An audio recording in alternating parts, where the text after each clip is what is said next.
Vertigo Comics, the short-lasting DC subcomic title. It's most known for its series like The Sandman, Swamp Thing, Hellblazer, even Lucifer. However, there's of course a lot more than those. You probably also heard of Sweet Tooth and Dead Boy Detectives thanks to their recent shows. Well, not really recent, but recent-ish. In Sweet Tooth's case. But to me, the most underrated one of them all is Black Orchid. It only lasted 22 issues from 1993 to 1995. It's a bit of a spinoff-ish of Swamp Thing, with the character having previously appeared in a backdoor pilot of sorts in Swamp Thing issue 132. Also from 1993, although you don't need to read that issue to know what's going on in this series, as her entire origin is done in this series. Like The Sandman, this series was written by the brilliant Neil Gaiman. However, unlike The Sandman, it didn't get that much attention, which is very surprising. As to why it only lasted 22 issues, opposed to The Sandman, which lasted over 70. This series follows Black Orchid, aka Flora Black, a half-human, half-plant, being similar to Swamp Thing in many veins, but different too. Flora has the ability of shapeshifting and persuasion, with some inspiration from the fates of Greek mythology. She was grown and created in a greenhouse being clone of the previous Black Orchid, which this character and series is an update on. The original Orchid was Susan Lynn Thorne. She was a pretty occasional character for DC Comics who just appeared here and there. She first appeared in Adventure Comics issue 428 from 1973, and would have a few stories in Adventure Comics before being moved on to Phantom Stranger Comics. She really just moved around without really much purpose or reason. She of course did have her fans, and I'm first to say that she definitely had potential, but I also see why when it came down to doing an update, they would do it without Susan being a part of it, or at least not the main focus of said update. She was a survivor of an abusive husband and would turn to an old scientist friend for help, Dr. Philip Sylvian? I don't know how to pronounce his last name, I'll be honest. So we're just gonna call him Phil, who would give her superpowers and turn her into Black Orchid. This story, while important to raise awareness to domestic abuse, some would argue is done pretty poorly, with Susan's struggles being completely ignored once she gained her powers, as if that would solve all her trauma and problems. The character would unfortunately fall into a category of being a caricature opposed to being an actual character, as she really was just a poster child for domestic abuse and done in a pretty poor fashion, by having her entire trauma completely ignored after once she got her abilities, as if, like said, that somehow made her okay again. Although of course trauma works on people differently, of course, however the character just completely ignoring her trauma afterwards does feel a little bit weird, as well as just simply being unrealistic. Some have even said it demeans those who survive such things, because the character only moves on by getting superpowers opposed to actually figuring a way out of it. Of course, opinions vary on if this story does domestic violence a proper depiction as to what it is and how horrible it really is, but for me personally, I don't think it really did the job right.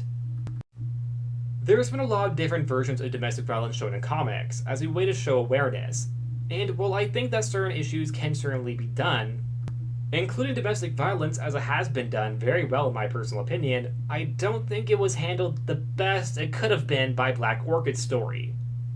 As I do agree, it does kind of demean those who survive it, by having the character completely ignore what happened to her once she gets her powers, and as if that is a normal fix that one person can just go through in the real world, which of course it isn't.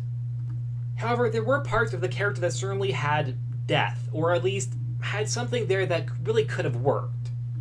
Design alone, I think the character has a pretty striking appearance, which of course always helps a character, especially when they don't have much to do. You also might know this version of Black Orchid from her appearance in Batman the Brave and the Bold, where she would be a part of the intro for the Birds of Prey episode, where she would help Batman fight Poison Ivy, which in itself might be a reference to how Philip in the comics has his own history with Ivy. In fact, in a way, he's also her creator, similar to how he also created Black Orchid. So, in a way, they have the same maker and they're fighting on screen, which is pretty cool. Although, Philip himself was retconned out of Ivy's origin and replaced with Jason Woodrue. But if this is a reference to that connection between the two characters, that's a pretty deep cut and a pretty cool thing to have, although it's not actually mentioned on screen. Flora and the other Orchid clones were created by Philip. This was because Susan had died in action when she was shot in the head by Lex Luthor when she was undercover at LexCorp. That is a brutal way to go. Kinda reminds me of Ted Kord a little bit. Anyways, Philip had this obsessive belief that the world always needed a Black Orchid, which led him to creating clones from Susan using plant DNA. Therefore, they wouldn't just be Susan's clones, but also part plant. They also view Susan as their mother, which is a little weird because Susan didn't consent to this whole thing. I mean, she's dead, so I guess she couldn't, but still, it's a little bit weird that Philip, her friend, decides on making her have a bunch of daughters she doesn't even get to meet. But Susan's ex-husband tracked down the experiment, and hating Philip for protecting Susan from him, he sets the greenhouse ablaze, killing Philip and all of the clones for the exception of 2. One of which is of course Flora Black, a mature clone of Susan who views her purpose as a hero as being her task in life, to do the right thing and protect humanity. She also goes by the name of Black Orchid like her mother, or who she refers to as her mother. And the second is Susie, a younger clone who is more immature, but still very close with Flora, seeing her like a big sister who knows more than her, which actually isn't true.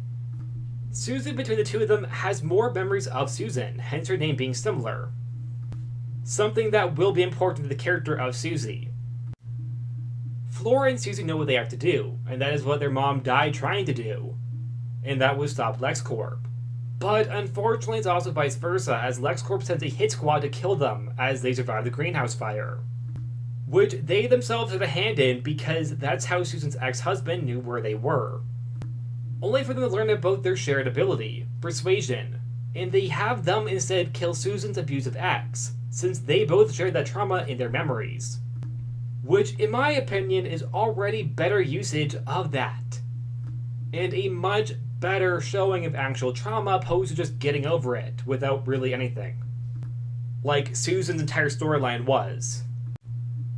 This series for the most part would follow Flora, who would go around using different forms, exploring the real world, even making a close friend to a woman named Charlene Summers, who would go on to be her roommate. This friendship would also spark some questions as if this was intentional queerbaiting, with wording from how Flora refers to Summers as being the first person aside from Susie she's actually cared about. Which does feel a little winky, winky, winky, hinty, hinty, hinty. And they are roommates, so who knows? Flora in this series will go through many different changes, and we see her develop as a character, using her power sometimes more brutally, as well as seeing the worst of people, and humanity as a whole. In contrast to her sister, who grew to learn to love humans, and see them like her mother did. As well as just simply accept that their mother was also technically human. Something that Flora doesn't believe, or at the very least is skeptical about. Which is a pretty common occurrence in these plant-type characters. Once they go through the process of getting said powers, sometimes they don't believe that they're human anymore. But Susan was a different type of character who didn't actually view herself as no longer being human once she went through that process. She still thought of herself as a human being. In contrast to characters like Swamp Thing or Poison Ivy, who see themselves as being plants. Flora will become something far darker, losing her only friend and potentially girlfriend, Sherlyn, while also knowing the truth of people like Susan's ex-husband and even allies like Philip also were dark. In moments, like creating life based on his own grief, even though when he knows better not to. Flora overall would just see the worst of people, and it would eventually show to become too much for her. Starting off as a new Black Orchid, a hero, but that wasn't a title that you could continue having. Believing that humans were beyond saving, and that it was already too late for humanity.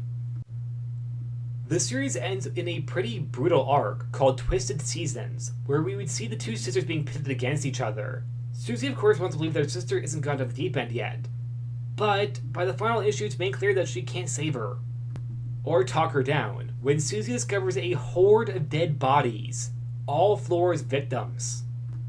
And Susie realizes it really is too late for Flora. She is what she feared she was, a villain. And after Susie refuses to join her sister, Flora tries to kill even her when she gets in her way of trying to end humanity, for how disappointing she finds it. Flora doesn't understand why Susie would stand against her, why she wouldn't be with her when they were together from the very start, and why it is that Susie doesn't see what Flora does, and that as humans are just simply nothing. especially to godlike beings like themselves, who she believes are so much more than just simple humans, who just simply kill each other. Which is why it's ironic that Flora became the killer of people, simply becoming the very thing that she despises. And the reason why she became a villain was because of people like her now. And Flora would underestimate the power of humans, because Susie can't stop her. But instead, humans she tried to kill do by encaging her before freezing her solid, followed by being shattered. Being killed by the very thing that she believed to be weaker than her, to be less than her, turned out to be the very much end of her. Well, the final page shows Susie going to another plane as she embraces who she is, and that is the new Black Orchid, taking the mantle from her dead sister and mother, and becoming the one thing that Flora never could, an actual hero. And that was it for the series, as it was cancelled after its initial story ended because it didn't sell well, even though there was plans for more issues and more stories to tell with Susie. But it didn't do nearly as well as Swamp Thing or the Sandman. Both great books, but it's just a shame that this story ended on such a high note. Susie would go on to be a character in main DC canon for a while, but there was just so much potential here. It really could have gone on for as long as Sandman, in my personal opinion. But, like I just said, it didn't sell that well, so it also probably wouldn't. But the story itself is so rich and just so complex with the characters, with the connection between Flora and Susie being so interesting, and the eventual pitting against each other. I'm just really sad we didn't get to see more about these characters. Like I said, Susie would be part of the main canon for a little while, until she was replaced as Black Orchid by the fourth character, Garcia, who took up the mantle. Garcia isn't a bad character, she's from the New 52, and will be part of the Justice League Dark comics. I just want to say she's not a bad character, I just would have rather had Susie or even Flora come back. Although I will say I do like Garcia, so I am happy that the character does exist. I just think that Susie and Flora are better characters than her, I'll be honest. I really do. I really do wish we got more of this series. It sets up Susie as a character as Black Orchid amazingly, and there's so much potential there just leaving it on that note. Along with how she was viewed as being the lesser of the two, only to come out as being the better, being the one to overcome hate and being stronger for it. Which made her a very complex character, who also didn't hate her sister. Something they could have easily done once we found out that Flora was a villain. But instead, the relationship between Flora and Susie was still very complex, and Susie was still hopeful that her sister could be her sister still.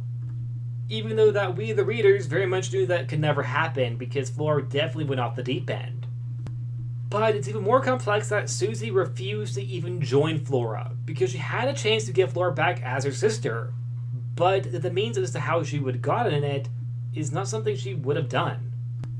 Proving that she really is a hero, she wasn't willing to give up her morals and principles for Flora, even though she wanted her back as a sister. While Flora's death was very poetic, but at the same time she was a tragic villain you fell for. You really understood why she hated humans.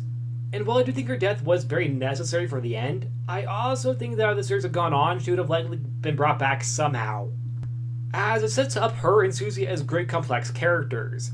And having Flora start off as the main character of the series, you didn't see the twist of her being the villain too coming. I just think there was so much there for the characters, and neither of them really got to go anywhere, especially Flora, who never even came back to life.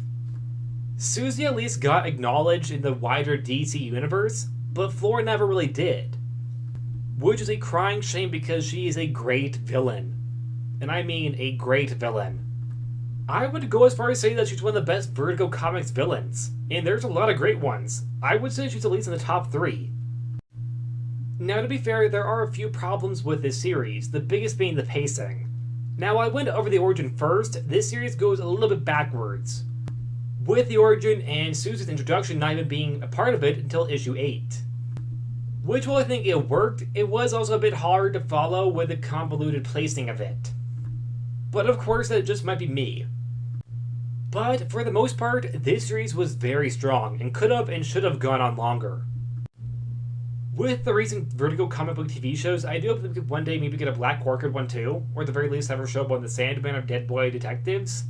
Probably the latter one, if either, because that show doesn't really have much lore from the comics to go off of. So it could probably benefit from having Black Orchid a part of it. Either one, Susie or Flora, or both. Both is great. I would, although, prefer an actual series about both characters, but I would just like seeing the characters in live action or just in general again. And that was the Vertigo Black Orchid series. What are your thoughts? I know I didn't go over it in direct detail because, well, then this video would probably be like 3 hours long. But maybe one day I could do a series where I go over issue by issue. Or a few issues at a time. That actually could be fun. But for now, I think that this video will be perfectly fine on its own because I really just want to talk about the characters themselves in the series overall, as it really was an amazing time. Which is often not talked about for some reason because, well, there's a lot of great Vertigo comics, but the Black Orchid one was really good as well. And shouldn't be overlooked because the Sandman was even better, because I'll be honest, it was better, it really was, but Black Orchid was also amazing. Which, if you haven't read, go do yourself a favor and go read it, because it really is good. Neil Gaiman is always a great writer. And that's it. Like always, please like, subscribe, and I'll see you guys next time. Bye!